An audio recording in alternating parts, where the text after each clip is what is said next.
अयोध्या के नाम पर स्थित अवध प्रांत के जुड़े हुए आप सभी कार्यकर्ता भाइयों बहनों की ओर से मैं देश के लोकप्रिय और यशस्वी गृह मंत्री माननीय श्री अमित शाह जी का हृदय से स्वागत करता हूं, अभिनंदन करता हूं। भाइयों बहनों, हम सब जानते हैं कि 2014 में इस देश ने एक अंगड़ाई ली थी। प्रधानमंत्री मोदी जी के नेतृत्व में पूरे देश में एक नई राष्ट्रीय चेतना का जागरण हुआ था और देखते ही देखते आज पूरे देश के अंदर न केवल उन मूल्यों और आदर्शों की स्थापना के लिए बल्कि भारत और भारतीयता की जो उपेक्षा होती थी, गांव, गरीब, किसान, नौजवान, महिलाएं और समाज के प्रत्येक तबके की जो उपेक्षा पहले होती थी, 2014 के बाद न केवल राजनीतिक एजेंडे और शासन की योजनाओं का लाभ उन लोगों तक पहुंचाने का, बल्कि भारत और भारतीयता का, भारत की अस्मिता से जुड़े हुए मुद्दों और मूल्यों को पुनर्स्थापना करने का जो कार्य प्रधानमंत्री मोदी जी के नेतृत्व में प्रारंभ हुआ, उस समय उत्तर प्रदेश की जो महत्वपूर्ण भूमिका थी, उस महत्वपूर्ण भूमिका के सरकार गठन के लिए उस समय भारतीय जनता पार्टी के प्रभारी के रूप में जिन्होंने गांव-गांव में जाकर के, मंडल-मंडल में जाकर के, जिले-जिले में जाकर के प्रत्येक कार्यकर्ता को जोड़ करके और उसके बाद जब भारतीय जनता पार्टी के नेतृत्व की केंद्र की सरकार गठित होने के बाद जब भारतीय जनता पार्टी के राष्ट्रीय अध्यक्ष के रूप में दायित्व उनके पास आया, तो भारतीय जनता पार्टी को दुनिया के सबसे बड़े राजनीतिक दल के रूप में स्थापित करने का भी जो श्रेय मिले जाता है, ऐसे आज के यशस्वी गृह मंत्री जी का मैं लखनऊ की धरती पर हृदय से स्वागत और अभिनंदन करता हूं। भाइयों बहनों, भारतीय जनता पार्टी ने जो कहा सो करके दिखाया। वह गरीब कल्याणकारी योजनाएं हो या फिर भारत के आन मान और शान के प्रतीक भारत की एकता अखंडता को, एक भारत श्रेष्ठ भारत की परिकल्पना को साकार करने का कारण रहा हो, या फिर 500 वर्षों के उस कलंक को जिसको लेकर के प्रत्येक भारतीय के मन में टीस थी कि अयोध्या में काश भगवान राम का मंदिर बन गया होता तो क्या होता, और वह भी करके दिखा दिया। वह करके दिखाने वाले भारत के यशस्वी प्रधानमंत्री जी के मार्गदर्शन में और भारत के माननीय गृह मंत्री जी के नेतृत्व में अयोध्या विवाद का समाधान होने के साथ साथ राम जन्मभूमि पर भगवान राम के भव्य मंदिर के शिला कार्यक्रम को आगे बढ़ाने और भव्य मंदिर के निर्माण कार्यक्रम को आगे बढ़ाने से हर भारतीय गौरव की अनुभूति करता है। और भाइयों बहनों, ये तब संभव हो पाया जब भारतीय जनता पार्टी का एक एक कार्यकर्ता लगा, एक एक कार्यकर्ता ने एक एक जन को जाति, मत और मजहब की दीवारों को तोड़ करके सामाजिक विघटन की उन दुष्प्रवृत्तियों को परास्त करके दंगाइयों को पूरी तरह मात देते हुए जब एक एक कार्यकर्ता ने उस समय मेहनत की, तब भारतीय जनता पार्टी नेतृत्व की सरकार दूसरी बार केंद्र में और 2017 में उत्तर प्रदेश में आ पाई। और आज भारतीय जनता पार्टी दुनिया के सबसे बड़े राजनीतिक दल के रूप में तो है ही। भाइयों बहनों, 2022 के चुनाव के पहले फिर से संगठनात्मक ढांचे को एक बार फिर से फौलादी भुजाओं के साथ आम जन के साथ संवाद बनाने की दिशा से आह्वान करने के लिए आज माननीय गृह मंत्री जी का आगमन लखनऊ में हुआ है।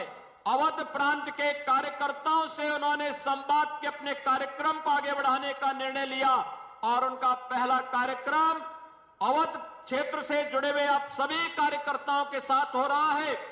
भाइयों बहनों, अवध प्रांत हमारे लिए बहुत महत्वपूर्ण है।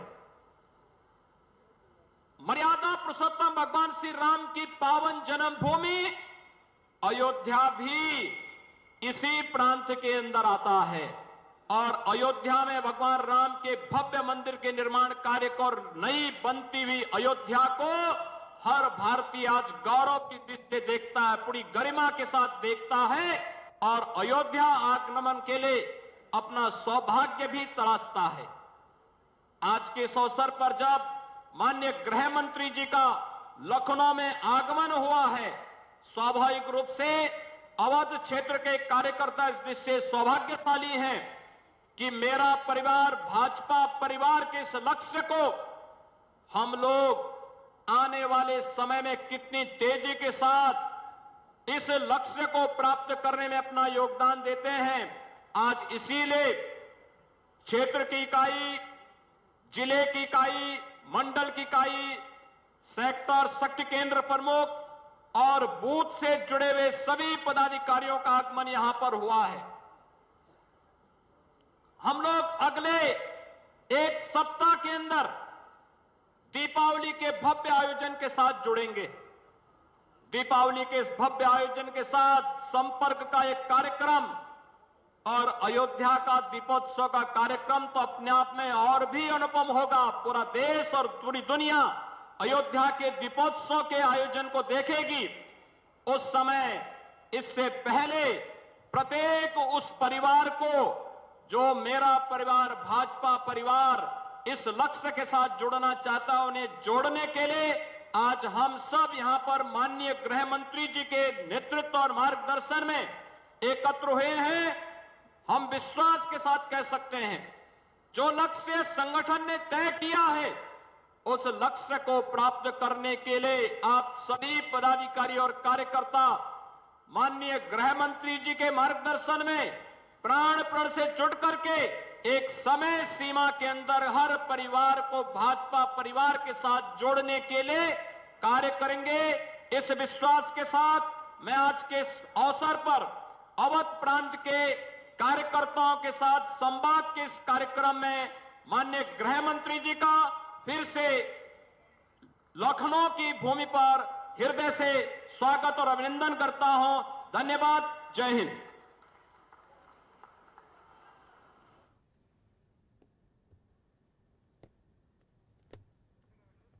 तो यूपी के मुख्यमंत्री योगी आदित्यनाथ को आप सुन रहे थे, जो कि कह रहे थे कि इस बार का दीपोत्सव बेहद ही महत्वपूर्ण और शानदार तरीके से मनाया जाएगा। पूरा देश इस बार के दीपोत्सव को देखेगा और जो बात भारतीय जनता पार्टी कहती है उसे पूरा किया जाता है।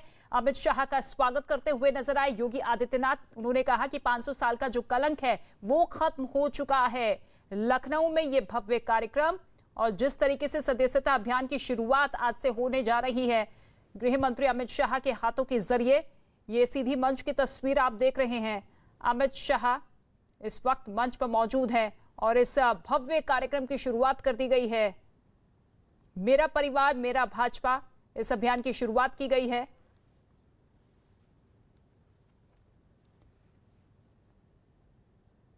तो इस अभियान की शुरुआत कर दी गई है गृह मंत्री अमित शाह के हाथों द्वारा। इससे पहले योगी आदित्यनाथ उनका स्वागत करते हुए और जिक्र करते हुए कि देखिए किस तरीके से अयोध्या का कायाकल्प किया गया है। जिस मिशन के तहत भारतीय जनता पार्टी की सरकार 2017 में बनी थी, उसी मिशन के तहत हमारी सरकार आगे बढ़ रही है।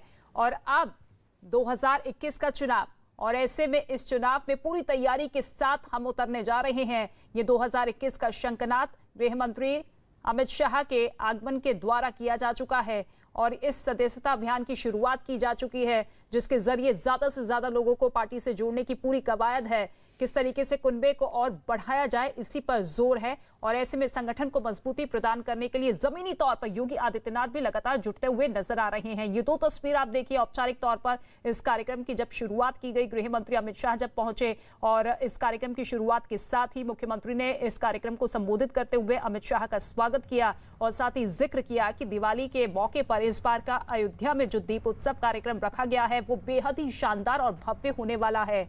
और ऐसे में अब इस अभियान की शुरुआत करने के साथ साथ इसी बात पर जोर है कि पार्टी के साथ ज्यादा से ज्यादा लोगों को जोड़ा जाए, यानी कि सदस्यों की जो संख्या है वो दिन ब दिन बढ़ाई जाए। और ये कुनबा लगातार बढ़ता हुआ नजर आ रहा है। भारतीय जनता पार्टी का ये भव्य कार्यक्रम जिसमें सैकड़ों की संख्या में लोग मौजूद है, कार्यकर्ता मौजूद है और कुछ ही देर में अमित शाह का भी संबोधन होना है। इसी मंच के जरिए किन किन बातों का जिक्र अमित शाह करते हुए नजर आते हैं, क्योंकि पूरी की पूरी जिम्मेदारी चुनावी रणनीति की अमित शाह के ही कंधों पर है। और ऐसे में 2017 की शानदार जीत को एक बार फिर से दोहराने की ये जिम्मेदारी किस तरीके से निभाते हुए गृह मंत्री अमित शाह नजर आते हैं। साथ ही 2 दिन तक वो यूपी में रहेंगे, चुनावी नब्ज टटोलने की कोशिश करेंगे, लोगों के मन की बातों को जानने की कोशिश करेंगे। तो बीजेपी की जीत का रोड मैप जिसकी पूरी जिम्मेदारी अमित शाह ने अपने हाथों में ली है और आज से ये बीजेपी 2022 मिशन का आगाज भी किया जा चुका है। मेरा परिवार भाजपा परिवार की शुरुआत औपचारिक तौर पर गृह मंत्री अमित शाह ने कर दी है। इसके साथ ही इस कार्यक्रम के साथ पदाधिकारियों के साथ भी अमित शाह की बैठक होनी है। और बहुत बड़ी चुनौती इस बार के विधानसभा चुनाव के मद्देनजर ये है क्योंकि तमाम विपक्षी पार्टियां एकजुट होकर बीजेपी को पस्त करने की कोशिश में जुटी हुई है।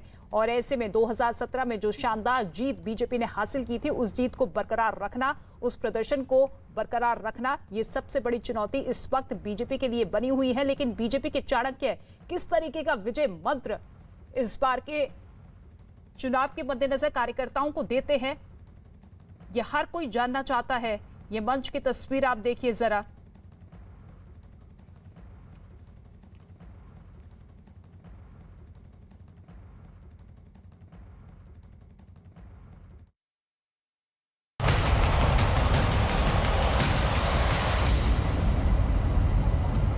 नमस्कार, आप देख रहे हैं न्यूज 18 इंडिया और मैं हूं आपके साथ शिवानी पांडे। आज हम गाजीपुर बॉर्डर पर आए हुए हैं क्योंकि यहां पर 11 महीने का जो लंबा सफर था किसानों का, आज बता दें आपको यहां पर बैरिकेडिंग हटाई जा रही है।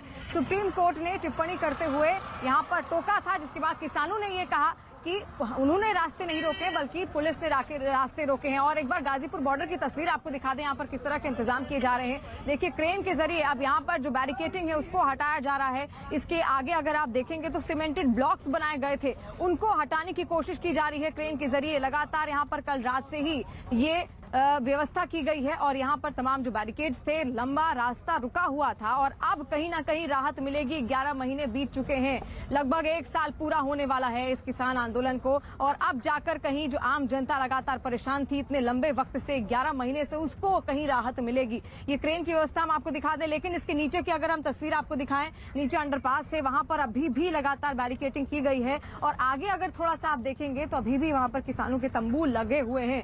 यानी देखिए किस तरह की स्थिति यहाँ पर बनी हुई है और स्थानीय लोग कई बार इसका विरोध करते हुए आए हैं। कृषि सुधार कानूनों के विरोध में पिछले 11 महीनों से चल रहा था किसान आंदोलन। 2 तस्वीरें इस वक्त आप देख रहे होंगे टीवी स्क्रीन पर। जो पहली तस्वीर है वो दिल्ली यूपी के गाजीपुर बॉर्डर की है और दूसरी तस्वीर आप देख रहे होंगे दिल्ली हरियाणा की टिकरी बॉर्डर की। दोनों ही जगह पर पिछले 11 महीने से किसान आंदोलन की वजह से बैरिकेड लगे हुए और जिसकी वजह से लोगों को खासा परेशानियों का सामना करना पड़ रहा है। 20 मिनट का रास्ता 2 घंटे का हो जाता है। जो स्थानीय लोग थे वो कई बार इसका विरोध भी कर चुके हैं, लेकिन लगातार जो लोगों की मुश्किलें थी वो बढ़ती हुई दिख रही थी क्योंकि आना जाना काफी लंबा हो रहा था। टिकरी बॉर्डर, सिंघू बॉर्डर और गाजीपुर बॉर्डर, 3 ऐसे बॉर्डर हैं जहां पर लगातार किसान डटे हुए हैं।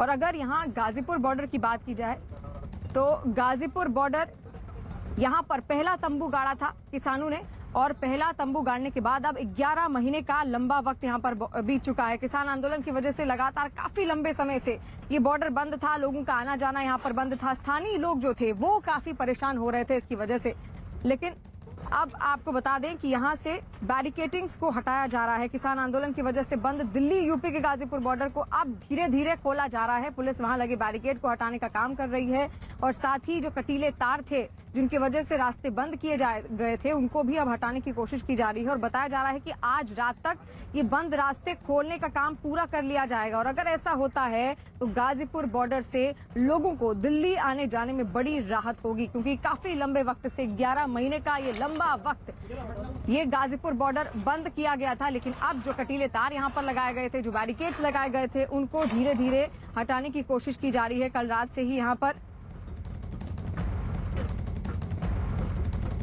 दिल्ली के गाजीपुर बॉर्डर में इस वक्त हम मौजूद हैं और यहाँ पर तस्वीर अगर आपको दिखाएं तो जो मेन हाईवे है दिल्ली से मेरठ को जोड़ने वाला, उस मेन हाईवे पर पिछले 10 महीने से ज्यादा वक्त से जो मेन हाईवे का जो रास्ता बंद था उसे अब खोला जा रहा है। देखिए जो बड़े बड़े पत्थर रखे गए थे इस रास्ते को बंद करने के लिए, ताकि जो प्रदर्शनकारी किसान हैं जो यहाँ पर बैठे हुए हैं वो दिल्ली ना आ जाएं, तो उनको रोकने के लिए जिस तरह के इंतजाम यहाँ पर किए गए थे वो तमाम इंतजाम अब पुलिस की तरफ से हटाए जा रहे हैं। देखिए बड़े बड़े जो पत्थर लगाए गए थे पुलिस की तरफ से, फिलहाल क्रेन की मदद से उसे हटाया जा रहा है। तस्वीरें थोड़ा आगे की दिखाते हैं। वहाँ पर जो बैरिकेड लगाए गए थे उनको भी हटाने की कोशिश की गई है। उनके ऊपर जो तार लगाए गए थे, कटीले तारें लगाई गई थी, उनको भी अब निकालने की कोशिश की जा रही है। तो तमाम जो इंतजाम दिल्ली पुलिस ने यहाँ पर कर रखे थे उन इंतजामों को अब धीरे धीरे हटाया जा रहा है। ये इसलिए हो रहा है क्योंकि सुप्रीम कोर्ट ने अपनी सुनवाई में साफ तौर पर कहा था कि प्रदर्शन करने की इजाजत सभी को होती है, अपनी बात रखने की इजाजत सभी को होती है, लेकिन आप इस तरीके से लोगों का रास्ता नहीं रोक सकते, लोगों के लिए परेशानी नहीं बढ़ा सकते हैं। तो ऐसे में सुप्रीम कोर्ट ने किसानों से भी ये जवाब मांगा था कि वो जल्द से जल्द ये बताएं कि आखिर उन्होंने इस तरह से रास्ता क्यों बंद कर रखा है। तो उसके बाद तमाम किसान नेता सामने आए थे, उन्होंने कहा था कि उन्होंने रास्ता बंद नहीं कर रखा है, वो एक कोने में बैठे हुए हैं, जबकि पुलिस ने बैरिकेड लगा रखे हैं। उसके बाद से अब जो है पुलिस भी पूरा का पूरा जो रास्ता है वो खोल रही है। जिस जगह पर हम लोग मौजूद हैं ये दिल्ली को मेरठ से जोड़ने वाला पूरा हाईवे है और ये जो मेरठ से आप दिल्ली की तरफ आगे बढ़ते हैं गाजियाबाद होते हुए, वहां पर ये रास्ता पूरी तरह से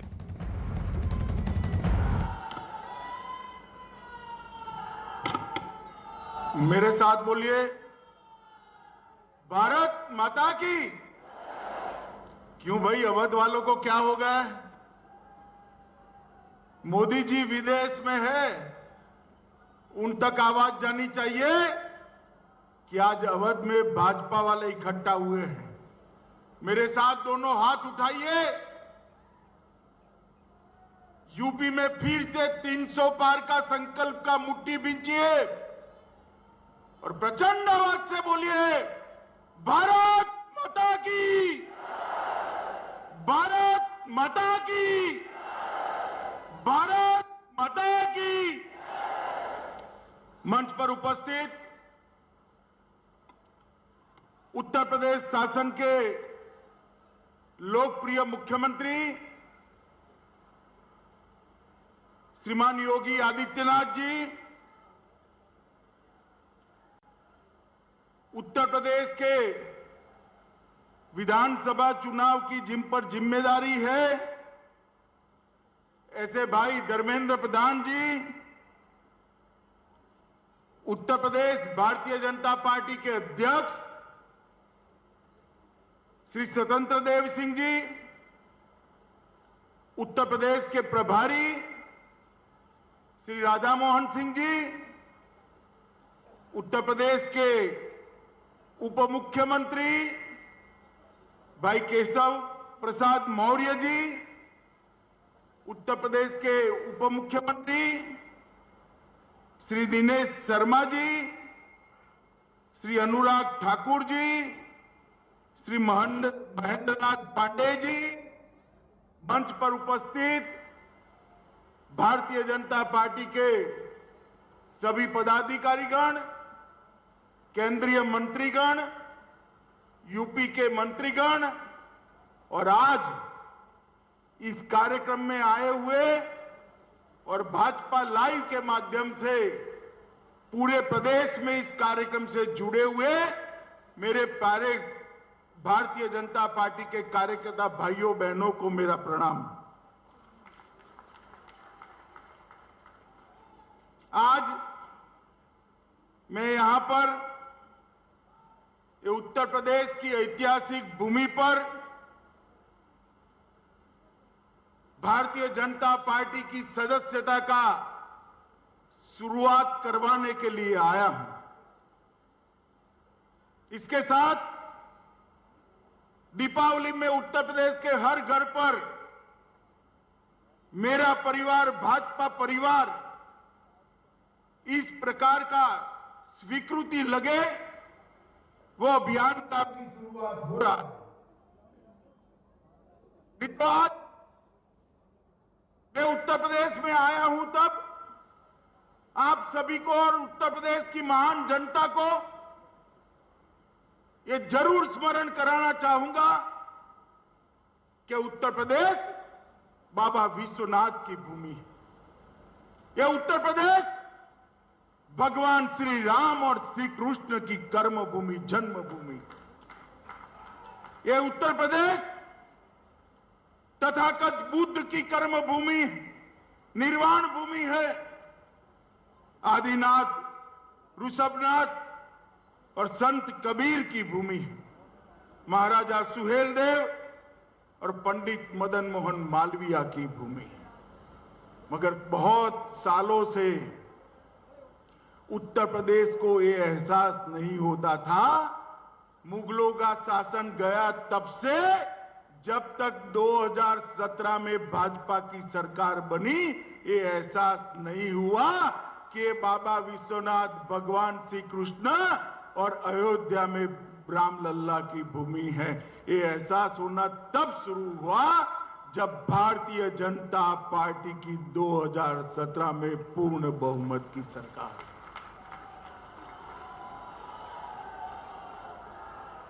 भारतीय जनता पार्टी ने उत्तर प्रदेश को अपनी पहचान वापस दिलाने का काम किया है। भारतीय जनता पार्टी ने उत्तर प्रदेश को देश का सबसे प्रमुख राज्य बनने की दिशा में बहुत आगे ले जाने का काम किया है। और भारतीय जनता पार्टी ने पहली बार ये सिद्ध किया है कि सरकारें जो बनती है वो परिवार के लिए नहीं होती है। सरकारें सूबे के सबसे गरीब से गरीब व्यक्ति के लिए। और मित्रों, आज फिर से चुनाव के नगाड़े बजे हैं। मैं देखता हूं 5 साल तक जो लोग अपना घर पकड़कर बैठ गए थे, वो नए कपड़े सिलाकर मैदान में आ गए हैं कि अब हमारी सरकार बनने वाली है। भाई, एक हिसाब जरूर आप हमारा भी हिसाब मांग सकते हो। योगी जी है, योगी जी से मांगिए, हमारे प्रदेश अध्यक्ष से मांगिए, हमारे उप मुख्यमंत्री से, जो हिसाब मांगना है मांगिए। मगर मैं एक हिसाब अखिलेश जी से मांगना चाहता हूं कि 5 साल में आप विदेश कितने दिन रहे, इसका हिसाब जरा लखनऊ की और उत्तर प्रदेश की जनता को दे दीजिए। उत्तर प्रदेश में कोरोना आया, बाढ़ आई, आप कहां थे, इसका हिसाब दे दीजिए। मित्रों, ये लोगों ने शासन स्वयं के लिए, परिवार के लिए और ज्यादा से ज्यादा सोच बहुत बड़ी हो गई तो अपनी जाति के लिए किया है। इसके अलावे किसी के लिए शासन नहीं किया। मोदी जी के नेतृत्व में योगी आदित्यनाथ ने जो सरकार चलाई, वो सरकार यूपी के हर गरीब गुरबे के लिए चली है, यूपी के युवा के लिए चली है, यूपी के महिला, दलित, पिछड़े और आदिवासियों के लिए चली। मित्रों, ये परिवर्तन 2017 में आया था। मैं आपको फिर से याद कराना आया हूं मित्रों। 2014 में परिवर्तन की शुरुआत हुई। उस वक्त में यूपी भाजपा का इंचार्ज था। 2017 में राज्य सरकार बनी, तब मैं राष्ट्रीय अध्यक्ष के रूप में यहां डेरा डाला हुआ था। और 2019 में फिर से मोदी जी को हम सब ने प्रचंड बहुमत से प्रधानमंत्री बनाया, तब भी मैं राष्ट्रीय अध्यक्ष। मैंने तीनों चुनावों को देखा है। हर चुनाव में हमने सदस्यता शुरू करी थी। आज भी ये चौथा चुनाव है। 2022 के चुनाव का श्री गणेश आज की सदस्यता अभियान से हम शुरू करें। कल कार्यक्रम देखकर बहुत सारे पत्रकार भाइयों के फोन आए कि भाई 1,86,00,000 आपके सदस्य है, नई सदस्यता काय को, और सिर्फ यूपी में क्यों? मैंने कहा भाई बाकी सारी पार्टियों के लिए चुनाव, बाकी सारी पार्टियों के लिए चुनाव सत्ता हथियाने का जरिया है। भारतीय जनता पार्टी के कार्यकर्ता के लिए चुनाव पार्टी की विचारधारा को घर घर पहुंचाने का चुनाव, जनता की समस्या को जानने का चुनाव, सरकार ने किए हुए कामों को लोगों तक पहुंचाने का और हिसाब देने का चुनाव, और पार्टी का विस्तार करने का चुनाव। हम परिवार नियोजन में तो मानते हैं, मगर जब भाजपा की बात आती है तो ये नियम हम तोड़ देते हैं। सबसे ज्यादा सदस्य भारतीय जनता पार्टी के होने चाहिए। भारतीय जनता पार्टी अपने विस्तार के लिए ज्यादा से ज्यादा प्रयत्नशील होती है, और इसीलिए चुनाव भारतीय जनता पार्टी के लिए सत्ता हथियाने का जरिया नहीं है। चुनाव भारतीय जनता पार्टी के लिए एक लोकतंत्र का महोत्सव है, लोक संपर्क का एक जरिया है, लोक संग्रह का एक जरिया है।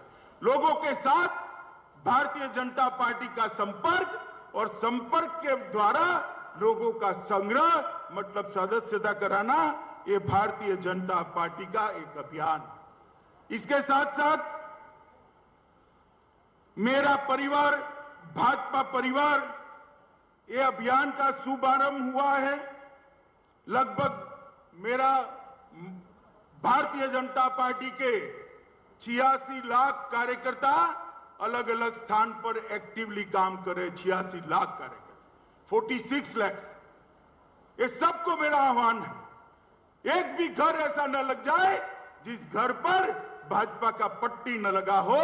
मेरा परिवार भाजपा का परिवार, और जब पट्टी लगाने जाते हैं इनके हालचाल भी पूछना है, और मोदी और योगी सरकार ने किए हुए कामों को भी उन तक पहुंचाना है। मित्रों, ये भारतीय जनता पार्टी है जो लोगों की बातों को जानती है। वो जो आप लेकर आएंगे पार्टी को देंगे।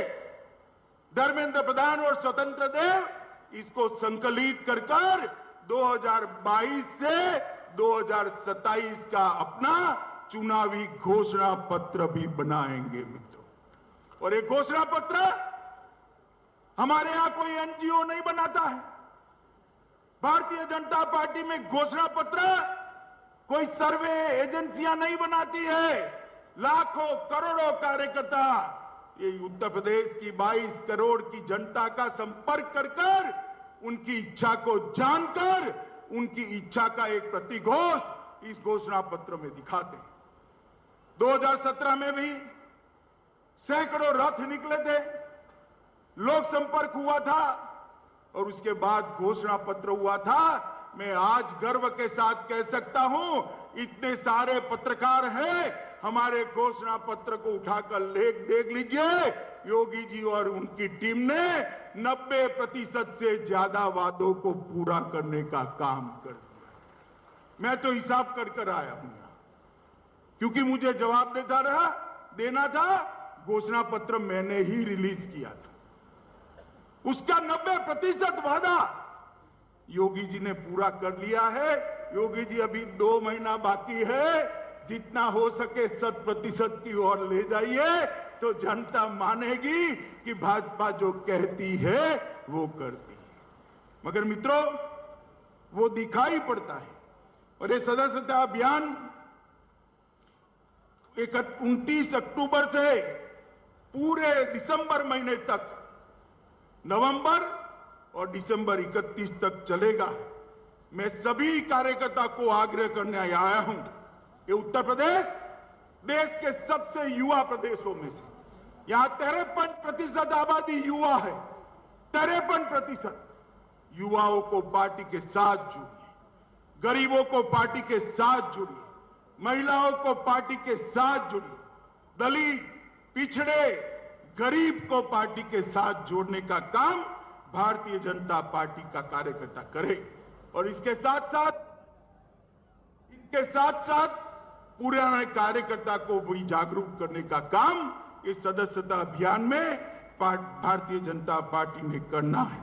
मित्रों, आज दीपावली के अवसर पर मैं उत्तर प्रदेश के सभी कार्यकर्ता और उत्तर प्रदेश की जनता को इसकी बधाई देना चाहता हूं, अग्रिम बधाई देना चाहता हूं। मगर साथ साथ उत्तर प्रदेश के सभी घर पर मेरा परिवार, भाजपा परिवार का तोरण द्वार से सजाकर आप यूपी भाजपा को समर्थन करिए, ऐसा भी मैं आह्वान करने आया हूं। और मित्रों, ये अभियान एक क्रांति और चेतना के रूप में उभरेगा। उत्तर प्रदेश के अंदर कई साल तक ये सपा सपा का खेल चलता रहा और उसने उत्तर प्रदेश को बर्बाद करके रख दिया। उत्तर प्रदेश और की कानून और व्यवस्था की स्थिति कैसी थी, मेरा तो खून खौल जाता था। पश्चिमी उत्तर प्रदेश से कैराना से पलायन शुरू हुआ था। यहां लखनऊ के हुक्मरानों का नींद नहीं उड़ता था। आज मैं कहने आया हूं, उत्तर प्रदेश के अंदर किसी की हिम्मत नहीं है पलायन करने की। पलायन कराने वालों का पलायन हो चुका है। हर जिले में दो तीन बाहुबली थे। दूरबीन लेकर मैं ढूंढता हूं, कहीं पर बाहुबली दिखाई नहीं पड़ता है। भाई कहे पर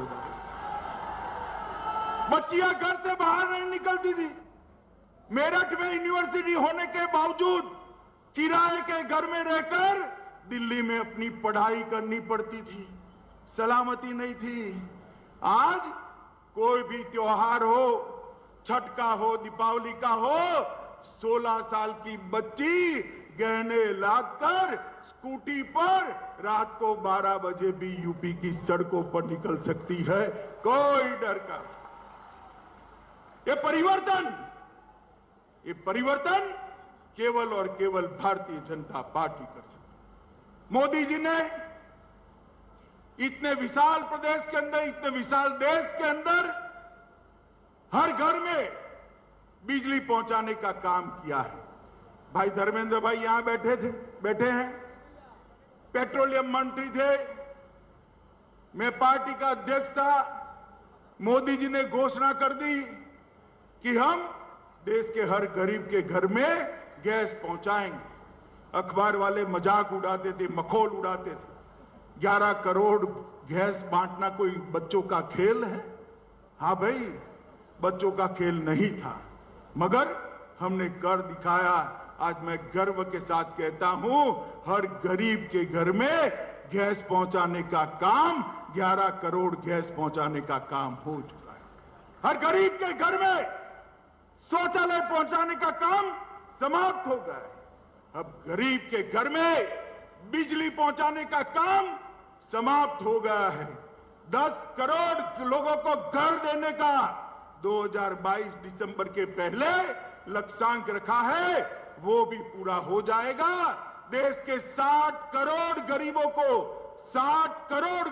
को 5 लाख तक का स्वास्थ्य का पूरा खर्चा आज नरेंद्र मोदी और योगी सरकार दे रहे हैं। मित्रों, नरेंद्र मोदी सरकार 60 करोड़ लोगों को 5 लाख तक। अब हर घर में नल से जल पहुंचाने की योजना हाथ में ली है। यूपी में वो योजना भी द्रुत गति से चालू है। मुझे विश्वास है 2022 में फिर से हम 300 पार करने वाले हैं और योगी जी के नेतृत्व में नल से जल की योजना भी यहां समाप्त होकर रहेगी। मित्रों, एक बहुत बड़ा परिवर्तन उत्तर प्रदेश के अंदर, देश के अंदर नरेंद्र मोदी जी ने और योगी सरकार ने करने का काम किया है। 2019 में आप लोगों ने भारतीय जनता पार्टी को फिर से आशीर्वाद दिया। मैं तो मानता हूं, मैं तो ऋणी हूं। 14 में मैं इंचार्ज था, 19 में अध्यक्ष था। मैं ही झोली फैलाकर आया था यूपी के सामने। यूपी के बगैर भाजपा की सरकार नहीं बन सकती, मैंने कोई छिपाया नहीं था। मैंने कहा था दिल्ली का रास्ता लखनऊ होकर जाता है। मित्रों, दोनों बार बोले शंकर की तरह यूपी की जनता ने हम पर कृपा कर दी और 2/3 बहुमत से भाजपा की सरकार। मोदी जी दोनों बार पूर्ण बहुमत के साथ जीते हैं, तो उसका पूरा यश उत्तर प्रदेश की महान जनता को जाता है। और मित्रों, देखिए मोदी जी है, आप जो उनको देते हैं, आशीर्वाद देते हैं, उत्साह देते हैं, वोट देते हैं, वो 3 गुना कर वापिस दे। ये पूरे सभागार में हजारों लोग बैठे हैं। मुझे बताओ, किसी को कल्पना थी कि आपके जीते जी अयोध्या में राम मंदिर का दर्शन होगा? किसी को थी? आपने दोबारा 2/3 बहुमत दिया, मोदी जी ने राम जन्मभूमि का शिलान्यास कर दिया। देखते देखते आसमान को छूने वाला रामलल्ला का मंदिर हम वही बनाएंगे। ये अखिलेश एंड कंपनी 2014, 17 और 19 में हमें ताने लगाती थी, मंदिर वही बनाएंगे, तिथि कभी नहीं बताएंगे। अखिलेश बाबू, तिथि बताना नहीं, मंदिर की नींव भी डाल दी है। आप तो 5,000 रुपया देने से भी चूक गए। और मैं आपको याद कराने आया हूं, एक जमाना था, आपके पार्टी की सरकार थी, निर्दोष राम भक्तों को गोलियों से भूनने का काम किया था। आज वही यह सरकार, वही राज्य है, और रामलल्ला शान के साथ एक गगनचुंबी मंदिर के अंदर विराजमान होने वाले हैं। कोई नहीं रोक सकता। ये फर्क है परिवारवादी पार्टियां और भारतीय जनता पार्टी के बीच। मित्रों, भारतीय जनता पार्टी का एक चुनावी घोषणा पत्र का हमेशा का वादा रहता था कि कश्मीर से हम धारा 370 को हटाएंगे। श्यामा प्रसाद मुखर्जी ने, हमारे पहले राष्ट्रीय अध्यक्ष जी ने इसके लिए अपने प्राण का बलिदान जम्मू कश्मीर की भूमि पर दिया। हम हर बार घोषणा पत्र में रखते थे और सोचते थे कब पूरा होगा, कब पूरा होगा, कब पूरा होगा। और देश की जनता भी बड़े धैर्य से राह देख रही थी, कभी तो कोई आएगा और धारा 370 हटाएगा। मित्रों, 19 में पूरा बहुमत मिला, मोदी जी प्रधानमंत्री बने और 5 अगस्त 2019 को धारा 370 और 35 को उखाड़ कर फेंक। और भारत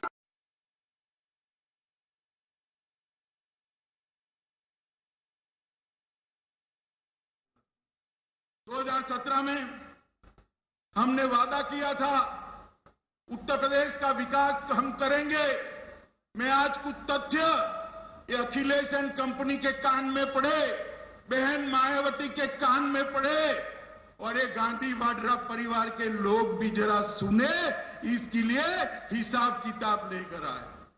क्योंकि कुछ कार्यकर्ता ऐसे होते हैं, कुछ पार्टियां ऐसी होती है जो 365 दिन राउंड द क्लॉक हमेशा के लिए समाज सेवा का काम करते हैं। और कुछ दल ऐसे होते हैं जैसे बारिश में मेंढक पार आ जाता है, ऐसे चुनावी मेंढक भी चुनाव के वक्त ही बाहर आते हैं। मैं उन लोगों को आज एक कंपैरिजन कहने आया हूं। 2017 के पूर्व सपा बसपा के 15 साल के बाद जो यूपी को हमें दिया गया वो देश की 7वें नंबर की अर्थव्यवस्था थी। जरा बोलिए कौन से नंबर की? और हम चुनाव में जा रहे हैं, आज यूपी देश की 2 नंबर की अर्थव्यवस्था बन चुका है। हर वर्ष एक पायदान ऊपर चढ़े। हमारा बजट यूपी का, अखिलेश बाबू आप 10 लाख करोड़ का छोड़कर गए थे। कितना छोड़कर गए थे बोलो भाई, जोर से बोलो। योगी जी ने अंतिम बजट रखा 21,31,000 करोड़ का। ईज ऑफ डूइंग में 14वां स्थान था। कितना था? और आज ईज ऑफ डूइंग में पूरे भारत में दूसरे स्थान पर हमारा यूपी। बेरोजगारी का दर 18% आप छोड़कर गए थे, आज 4.1% बेरोजगारी का दर है। और मित्रों, मेडिकल कॉलेज 12 छोड़कर गए थे, अब 30 मेडिकल कॉलेज बन गई है। और मैं फिर से कहता हूं, हमारा 40 का वादा है, 2022 के पहले 40 मेडिकल कॉलेज कर देंगे। 1500 युवा यहां से डॉक्टर बनता था, आज 4000 युवा यहां से डॉक्टर बनकर बाहर निकले। कहां 1500 और कहां 4000। दिमागी बुखार पर भी 95% कमी आई है। प्रतिवर्ष धान की खरीदी पर भुगतान पहले 17,000 करोड़ होता था, अब 17,000 करोड़ से बढ़ाकर 38,000 करोड़ रुपए का धान खरीदा जाता है। गेहूं की खरीदी 12 लाख करोड़ रुपया होती थी, आज 36,000 करोड़ रुपया, 12,000 करोड़ से बढ़ाकर 36,000 करोड़ है। हवाई अड्डे 4 थे, आज 9 बन गए हैं। एक्सप्रेसवे 2 थे, 5 नए जोड़े हैं। और हमने इस प्रकार से काम किया है कि यहां पर कॉरिडोर भी आए हैं, हवाई अड्डे भी बने हैं, रक्षा कॉरिडोर भी आया, रक्षा के उत्पादन का हब यूपी बनने जा रहा है। नए हवाई अड्डे बने, नए एक्सप्रेसवे बने, पानी का स्वच्छता का अभियान चला गया, मेडिकल कॉलेजों, मेडिकल इंफ्रास्ट्रक्चर, ये सब ने काम किया। और मैं एक विशेष बात पर आपका ध्यान दिलाने चाहता हूं। कोरोना में हम सबको चिंता थी कि यूपी में क्या होगा। यूपी कहने के तो एक प्रदेश है, पूरे यूरोप जितनी आबादी है यूपी की। ये 22 करोड़ के प्रदेश में कोरोना को कैसे संभालेंगे। मगर मैं आज कहने आया हूं मित्रों कि 22 करोड़ को प्रदेश में योगी जी ने जिस प्रकार से यहां पर कोरोना का प्रबंधन किया, ढेर सारे मौतों को रोकने का काम योगी आदित्यनाथ जी की सरकार ने किया है। और सबसे ज्यादा टेस्ट कहीं पर करे गए तो हमारे उत्तर प्रदेश में करे। सबसे ज्यादा वैक्सीन अगर कहीं पर दी गई है तो उत्तर प्रदेश में दी गई। सबसे ज्यादा अस्पताल नए बने तो उत्तर प्रदेश में बने। सबसे ज्यादा बेड बने हैं तो उत्तर प्रदेश में बने हैं। 400 ऑक्सीजन प्लांट लगने वाले हैं, 193 लग चुके हैं। मित्रों, ये तभी हो सकता है जब आप अपने परिवार और जाति का छोड़कर आप पूरे प्रदेश की सोचो, तभी ये हो सकता। मित्रों, ये भारतीय जनता पार्टी विकास के लिए समर्पित पार्टी है। नरेंद्र मोदी जी ने ढेर सारी ऐसी चीजें की है जिसे विकास उत्तर प्रदेश के गांवों तक, उत्तर प्रदेश के हर घर तक पहुंचा है। और सबसे मैं फिर से रिपीट करना चाहूंगा, सबसे बड़ा काम अगर योगी सरकार ने किया है तो माफियाओं से उत्तर प्रदेश को मुक्ति दिलाने का काम किया है।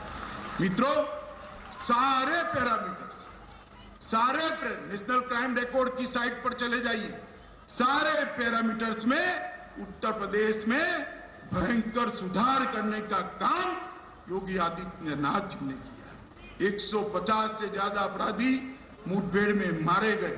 लखनऊ, नोएडा, कानपुर, वाराणसी में कमिश्नरेट प्रणाली लागू की है। लगभग 1,43,000 से ज्यादा पुलिस कर्मचारियों का भर्ती किया और इसमें कोई भ्रष्टाचार नहीं है, कोई जातिवाद नहीं है, कोई परिवारवाद नहीं। मित्रों, लगभग 1.4 लाख विद्यालयों को नए सिरे से बनाया गया, 8 नए विश्वविद्यालय बनाए गए, 77 नए कॉलेज बनाए गए, 28 इंजीनियरिंग कॉलेज, 26 पॉलिटेक्निक कॉलेज, अगर 79 ITI, 250 इंटर कॉलेज और 771 कस्तूरबा विद्यालय। यूपी के युवा को पढ़ाने की व्यवस्था, नई पीढ़ी तैयार करने की व्यवस्था योगी आदित्यनाथ जी ने की है। मित्रों, मैं इतना ही कहना, क्या आपने सपा का भी शासन देखा है, बसपा का भी शासन देखा है, और आपने अब भाजपा का और योगी आदित्यनाथ का भी शासन देखा है। ये सपा, बसपा, कांग्रेस, ये परिवारवादी पार्टियां हैं। ये 22 करोड़ के सूबे का सबका कल्याण नहीं कर सकती। केवल और केवल भारतीय जनता पार्टी ही नरेंद्र मोदी जी के नेतृत्व में और योगी आदित्यनाथ के नेतृत्व में उत्तर प्रदेश के 22 करोड़ लोगों का सम विकास करने का मादा रखती है, सम विकास। मित्रों, हमने बहुत आशा के साथ उत्तर प्रदेश में सरकार चलाई है, मगर ये लोग इतना गड्ढा छोड़कर गए हैं कि 5 साल में एक गड्ढा भरना असंभव, कोई भी नहीं भर सकता। मगर मुझे विश्वास है यूपी वालों को दिखाई पड़ा होगा कि परिवर्तन कैसे होता है, कैसे माफिया भागते हैं, डेवलपमेंट कैसे होता है, उद्योग कैसे लगते हैं, इंफ्रास्ट्रक्चर कैसे बनता है, स्वास्थ्य सेवाएं कैसे सुधरती है, शिक्षा सेवाएं कैसे बढ़ाई जाती, किस प्रकार से युवाओं को और गरीबों के कल्याण के लिए ढेर सारी योजनाओं को लागू किया जाता है। ये सब करने के बावजूद भी उत्तर प्रदेश में भी बहुत कुछ करने का बाकी है। मैं आपको कहने आया हूं, हम फिर से एक बार घोषणा पत्र लेकर आएंगे, और जो घोषणा पत्र लेकर आएंगे उसका 100% वादा हम फिर से भी पूरा कर 27 में आपके सामने। परंतु अभी एक और 5 साल आपके आशीर्वाद की जरूरत है। मित्रों, मैं इतना ही कहना आया हूं कि 2022 में फिर एक बार भाजपा को 300 पार करा दीजिए। उत्तर प्रदेश को हम देश में नंबर 1 राज्य बनाकर रखेंगे, नंबर 1। और मोदी जी स्वयं यहां से प्रधानमंत्री है। जब मोदी जी प्रधानमंत्री होते हैं तो बच्चा अपने नैनिहाल में जाता है, मां परेशने वाली होती है, ऐसी स्थिति है। उत्तर प्रदेश को जो चाहिए वो मोदी जी तुरंत ही भेज देते हैं। और मित्रों, मोदी जी के नेतृत्व में अगला जो लोकसभा का चुनाव जीतना है 24 में, उसकी नींव डालने का काम उत्तर प्रदेश का 22 का विधानसभा करने वाला है। ये मैं उत्तर प्रदेश की जनता को बताने आया हूं कि मोदी जी को फिर से एक बार 24 में प्रधानमंत्री बनाना है तो 22 में फिर एक बार योगी जी को मुख्यमंत्री बनाना पड़ेगा। तब जाकर ये देश का विकास आगे बढ़ सकता है, क्योंकि उत्तर प्रदेश के विकास के बगैर देश का विकास नहीं हो सकता। और मैं उत्तर प्रदेश के कार्यकर्ता को भी कहने आया हूं, मैंने तो आपकी शक्ति को जाना है, देखा है, साथ में गली गली गांव गांव घुमा हूं। मुझे मालूम है ये सपा बसपा वालों को भाजपा के कार्यकर्ता के सामने टिक नहीं सकते। मित्रों, जिस वक्त कमल का झंडा और भारत माता की जय का नारा लेकर जब भाजपा वाले चल पड़ते हैं, दुश्मन के दिल दहल जाते हैं, दिल दहल। और उत्तर प्रदेश के अंदर ये सड़क सत्या अभियान का उपयोग कर मेरा परिवार भाजपा परिवार के अभियान का उपयोग कर उत्तर प्रदेश की गली गली घर घर तक भारतीय जनता पार्टी का कार्यकर्ता जाए। हमारा कार्यकर्ता कहीं पर बैठा है, कहीं पर सोया है, उसको जगाकर चुनाव अभियान के अंदर जोड़ना है और उसको कहना है कि भारत माता को विश्व गुरु बनाने के लिए ये चुनाव है। यूपी एक बार जिता दो, 24 में फिर से एक बार भारतीय जनता पार्टी की सरकार बनवा। मित्रों, आज मैं अवध प्रदेश के विशाल कार्यकर्ता सम्मेलन के माध्यम से उत्तर प्रदेश के सभी कार्यकर्ता भाइयों बहनों को करबद्ध निवेदन करने आया हूं कि चुनाव शुरू होने वाला है। दीपावली के बाद चुनाव तेजी पकड़ेगा।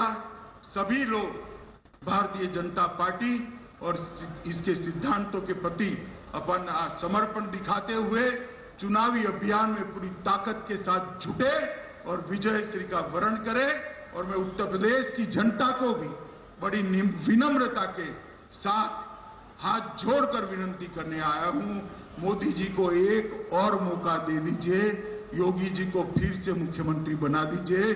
हम उत्तर प्रदेश को देश का नंबर 1 राज्य बनाकर आपको वापस देंगे। इतनी ही बात, मेरी बात यहां पर समाप्त करता हूं। फिर से एक बार भारत माता की जय का गगनभेदी नारा लगाएंगे। सभी लोग अपने स्थान पर खड़ा होकर दोनों हाथ उठाकर 300 पार के संकल्प की मुट्ठी भींचकर, भाई सभी लोग खड़ा हो जाओ, पहली लाइन में भी नेताजी खड़े हो जाइए, जरा उठाइए हाथ, संकल्प का मुट्ठी भींचे और प्रचंड आवाज से बोलिए, भारत माता की, भारत माता की, भारत माता की, वंदे वंदे वंदे। तो 300 पार का नारा लगाते हुए अमित शाह लोगों से आशीर्वाद मांगते हुए कि एक बार फिर से योगी आदित्यनाथ की सरकार को अपना आशीर्वाद दे, अपना साथ दे। 2024 में नरेंद्र मोदी का आना बहुत जरूरी है प्रधानमंत्री के रूप में, और ये वादा है हमारा कि उत्तर प्रदेश को देश का सबसे प्रमुख राज्य बनाकर रहेंगे।